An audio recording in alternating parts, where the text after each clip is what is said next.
Greetings, fellow humans. Bad Mark here with another transmission from MechTech Keyboards. And today we're taking a look at a very interesting kit. So let's go ahead and get started. The MKC75 is a highly anticipated 75% mechanical keyboard from MyKeyClub, a renowned manufacturer known for producing high-quality keyboards, just like the Gyrus 65 and 75. This keyboard serves as the first in a series of MKC models which are aimed at delivering quality custom keyboards at affordable prices, making a premium keyboard more readily accessible to the masses.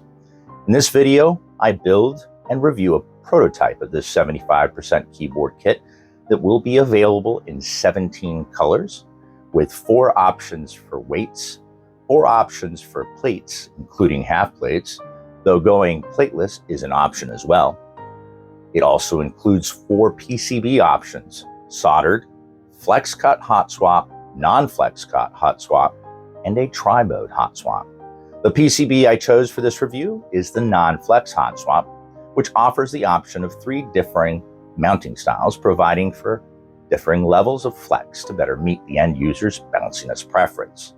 There's also the option to add a brass PVD rotary knob or an LED back badge or sign for the top right key slot. And as a bonus, the hot swap version offers numerous alternate layouts, including split spacebar, split backspace, Tasangan, step caps lock, ISO, and more. And of course, it is QMK VIA compatible out of the box for the wired model. Now, right off the bat, I must be honest. If you would have read me these specs without any context, I would have immediately assumed that the keyboard being described to me started at a price tag near $300 and probably went all the way up to $500 or more, depending on the options chosen. And thankfully, when speaking of the MKC75, I would be way off. This keyboard starts at $99. Yes, you heard me right, $99. And the max price for a single unit without extras, $169. And that's for the tri-mode wireless version with a PVD weight.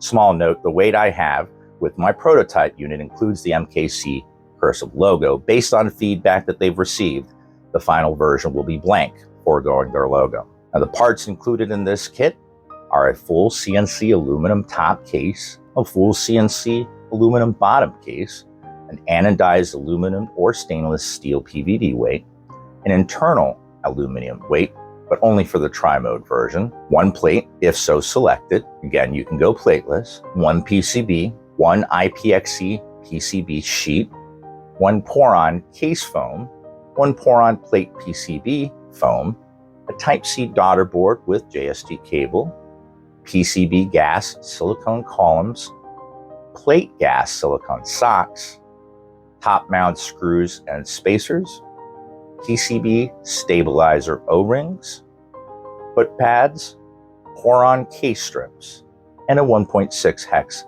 millimeter key. Today I will be building this kit using all 3 mounting styles, accompanied by sound tests to compare the differences. Opening the box, we find a plethora of baggies, each filled with the different parts needed to build this lovely kit. The build I chose consists of a deep blue top, black bottom case, blue PVD weight, wired non-flex cut PCB, and an aluminum plate. I also have the knob, which I will be installing in another video as I plan to come back and mod this keyboard in the near future. After inspecting the case components, I was unable to find a single mar. I feel comfortable in saying that this kit has excellent craftsmanship, especially considering the price. To be honest, I was expecting the other shoe to fall, but it never did. Minus one small issue that I encountered, which I'll get to shortly, I have no complaints about the MKC75. It's truly a great keyboard kit at an affordable price that offers such a breadth of customizations that I think the majority of users would be able to find at least one combination that fits their preferences, if not perfectly, then as close to it as possible. So to get this build started, I open it up by unscrewing the 8 bolts holding the 2 halves together. Once opened, I go ahead and install the 6 pour-on case strips that work as a force brake mod, preventing the halves from striking each other with each keystroke. Afterwards, I went ahead and installed the 4 domed adhesive rubber feet to the bottom half. Now for the first iteration, I chose to go with a plateless build. So after installing a set of ACO screw-in stabilizers, I opened the bag that contained the gasket silicone columns and installed 10 of them directly onto the PCB, sliding the notch that is in the center of each column into the half-moon opening around the edges of the PCB. Now, for all of the iterative builds, I did use the pour-on case sheet, as I know how metallic aluminum cases can be, and I'm just setting a base sound with as much unneeded metallic tones as possible. With the gaskets mounted, I placed the PCB vertically over the back edge of the case, centering it to easily plug in the JST connector. Now, there has been some feedback regarding position of the connector, which could lead to issues if it remained in this position. But they have moved to and redesigned the position of the JST connector, so release units will not exhibit the issues that I encountered. One being that the cable curls below the PCB, forcing me to use a spudger to flatten the cable out. For these first iterations, I chose original Kailh creams as the switches. This particular set has been lubed and broken in on a 3D printed switch break-in machine for approximately 480,000 cycles. They are extremely smooth and sound almost silky to my ears. Though I did replace the switches and keycaps for the final sound test I have that will be shared at the end of this video. Once I checked that the stabilizers were working as expected, despite a slight tick on the spacebar, which I intend to replace when I come back to revisit this kit, I proceeded to install the switches on the PCB. And once fully loaded, I positioned the PCB, connected the daughter board's JST connector, aligned the columns with the respective spots on the bottom half. Carefully installing the top half, I gently flip it over to screw it back together. Once assembled, I decided to go with a set of YongQiu white on blue ABS keycaps, as they are fully double shot with a 1.5mm thickness and excellent kitting. Happy with the build, I recorded a sound test, and here is a small preview.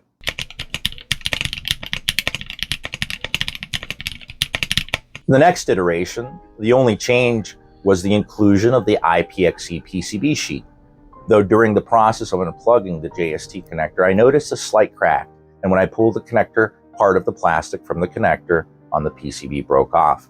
In my opinion, this is partly due to the placement of the JST connector, which thankfully MKC has already addressed for the final build. Thankfully, the broken piece did not affect the connector working and staying connected, so I could continue with my iteration. Once the PCB sheet installed, I recorded another sound test.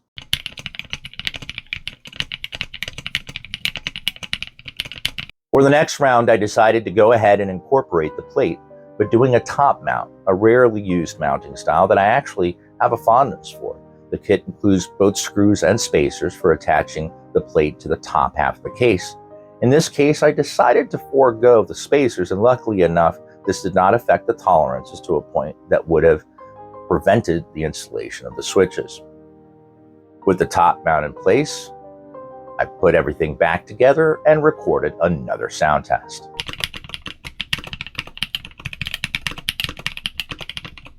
For the final iteration of this video, I decided to go with the most popular mounting style, the reliable gasket mount.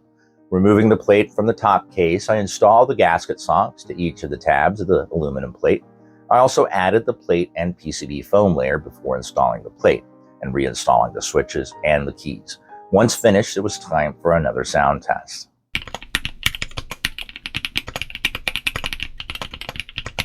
So for a little change of pace, instead of changing out foams or mounting styles, I decided to just pick some different switches and keycaps and see how different they sounded in a fully foamed gasket mount. So I chose a set of MMD Princess Tactile 60-gram switches and MT3 Dusk, one of my favorite keycap profiles, and of course, I also recorded a sound test.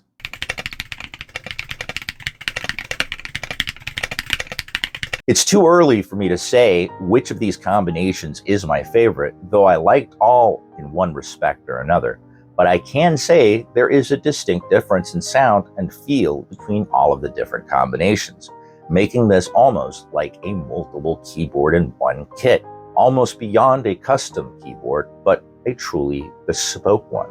Out of the hundreds of keyboards that I have now built and reviewed, this one is a true standout that I know I will be coming back to on many occasions, trying as many combinations as possible to find my perfect fit.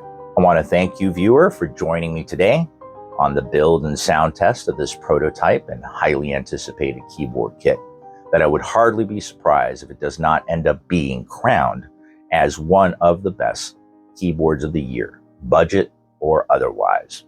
I'm leaving you with full sound test of each configuration, as well as a supercut of all of the sound tests together. There are time markers in the description in case you'd like to skip ahead. Until the next transmission, keep calm and keyboard on.